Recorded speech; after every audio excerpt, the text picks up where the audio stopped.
All right, we're at the wall, the hill. Here she is. Doesn't look like much on a GoPro, but it's a grunt, short, hard. And the snow is a little soft here, so we'll see how much I can keep traction. So here we go. Gonna start easy. And spinning wheels.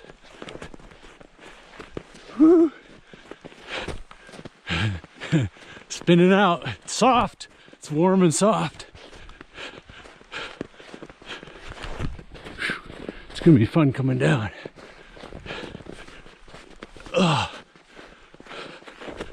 Ooh, spinning out. Almost there now. Woo. Gonna keep the wheels going.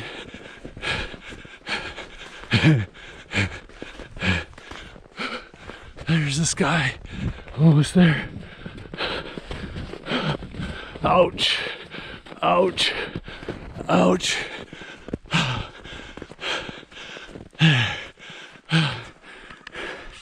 And so,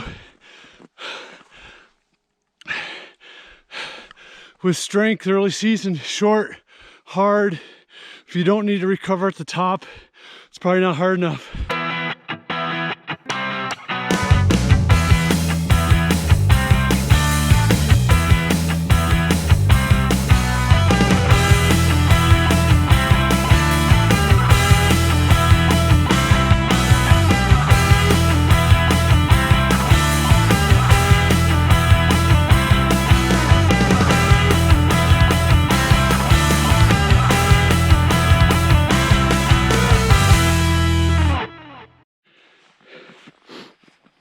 Hey gang, I'm out at Cache Creek Trail system here in Jackson Hole. It's about 5 miles from my house. And every year, every winter, I actually have more and more athletes come visit me for training because of this. I'm in the sun. This is man-made groomed trails. You can see the snow bike trails and my trail. Hard packed, real sticky snow. It's actually faster in the winter than it is in the summer because you take away the technical aspects of the trail and you can actually run really fast. So it's just amazing. If you're ever wanting to come to Jackson Hole to ski, look me up. Let's go for a run. It's amazing. It's almost my favorite time to run here in the mountains. Anyways, I want to kind of talk about the 3 pillars of base training. And every coaching year, is an exciting new year, and every coaching year kind of takes on its own personality. And the personality this year is, I think this is the first year that I'm coaching athletes to almost every major distance. So I have 5 and 10K races as training races for longer races. I have people training for half marathon and marathon for qualification for Boston and New York. 73 Ironman series, triathlon.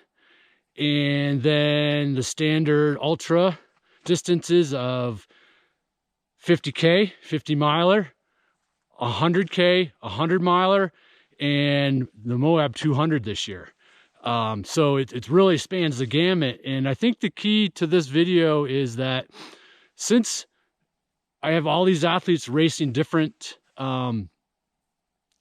distances and different abilities, they're for the most part, their foundation building and their training stays the same. And the 3 pillars to this foundation is speed, strength, and endurance. Hey gang, sorry about that. Actually, it's 25 degrees, which is really super warm, but not warm enough for the GoPro to lose its battery. I had about 40%. And it zapped it in about 3 minutes. So had to boogie home and get a new battery. So I'm gonna finish up here. So where was I? So we're talking about the 3 pillars of base building and speed, strength, and endurance. And today I ran about 5 miles, just under an hour. And of that hour, or just it was like 58 minutes, of that 58 minutes, I only had about 1 minute of flat running. So I was either going up or going down, very short hills, under a minute in length. Just real rolly. So today was my strength day.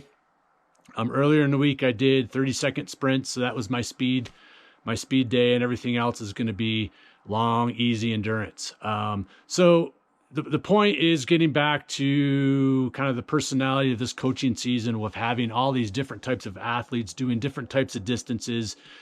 And even though their base building relative to their distance may look different from one individual to the other, the essence of their base building is the same. They all have the 3 pillars: speed, strength, and endurance. So again, they all kind of look a little different, but each week there's a component of speed, strength, and endurance. So when you're looking at your week, if you're free forming it and not following a plan, maybe just eyeball it and see, hey, do I have 1 day of speed, which might be, again, anywhere from 30 seconds to 2-minute faster intervals, much faster than your steady effort. Do you have a strength day? Is that doing hills, 30-second hills, 1-minute hills, 2-minute hills? Anything when we're dealing with speed or strength in a base building phase, you're looking at roughly 2 minutes and under as far as the type of intensity and duration that you're looking to do. And then thirdly, your endurance. Look at, are you kind of doing some easy stuff to build your endurance? And one kind of pitfall that I see athletes, runners make when they have the mindset of base building is they think base building, well, that's all just long and easy stuff, or just easy in general, building an easy effort through various a time frame of 3 months. And the pitfall there is that I see this all the time, is if they're just running easy all the time, and they're going to get relatively fit doing that, and that's good to do. But by maybe their second phase or after that first month, they're going to be getting rather fit. And then inevitably a mistake that can happen is they start speeding up that easy effort, and that easy effort kind of morphs into a steady, moderate effort because they're more fit, they're able to, it feels good.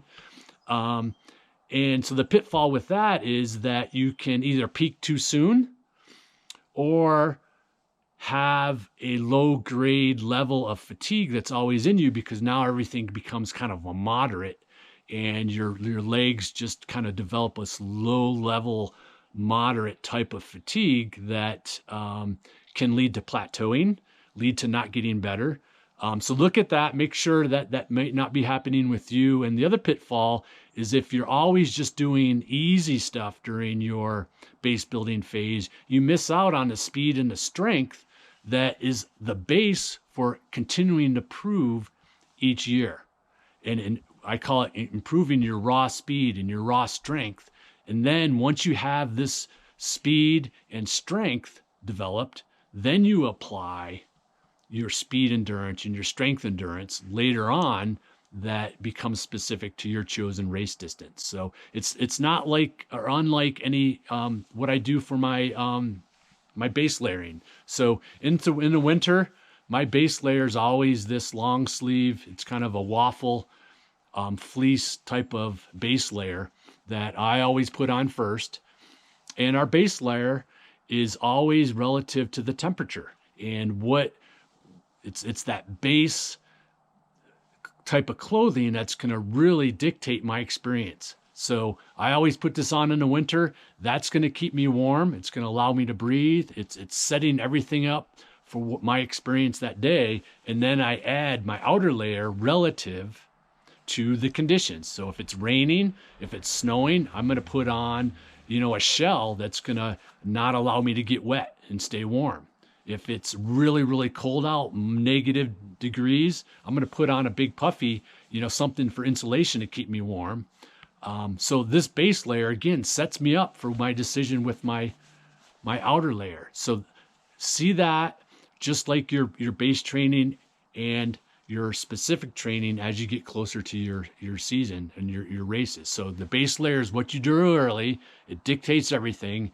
And then your outer layer, or what you do as you get closer to your race, becomes very specific. So getting back to my athletes, once we get to that specific phase after our base building, now it becomes very specific to their race. The 200 miler is doing something very, very different than the half marathoner is doing. But getting back to the purpose of this video, the base building is I have my half marathoners doing 200 meter sprints right now, and my 200 miler and my TDS UTMB athletes, my ultra runners, they're doing the same thing. So we're building a foundation of endurance, strength, and speed in that base building that, again, sets the table for everything specific to come, but also, again, just as importantly, allows you to layer on more ability each year. And it's that you're always looking to, or I'm always as a coach looking to, how can we improve your overall ability, and then take that to something specific toward your race. So, all right. I'm out of here. Hope you enjoy. Again, eyeball your weekly workouts and just see if you got some speed, see if you got some strength, and see if you got some endurance in there. Keep it simple. So, all right, over and out.